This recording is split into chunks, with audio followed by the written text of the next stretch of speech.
Hello，各位觀眾朋友們，大家好啊！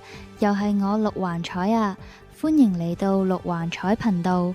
真係好耐都冇出視頻啦，唔知大家有冇掛住我呢？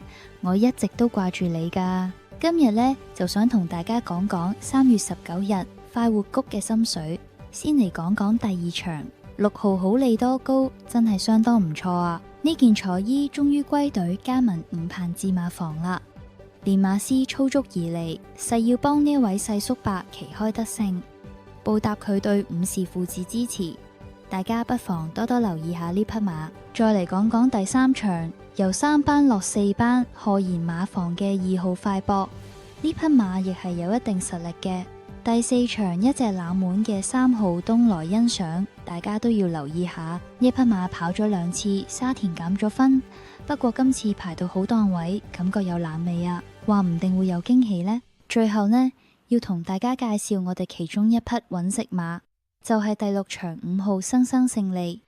呢匹馬試閘試得好準，相信喺比賽中亦都會有唔錯嘅表現。以上就係我今日同大家分享聽晚快活谷心水啦，希望大家都能喺賽場上有所收穫，贏多多，好運連連。記得繼續支持陸環彩頻道。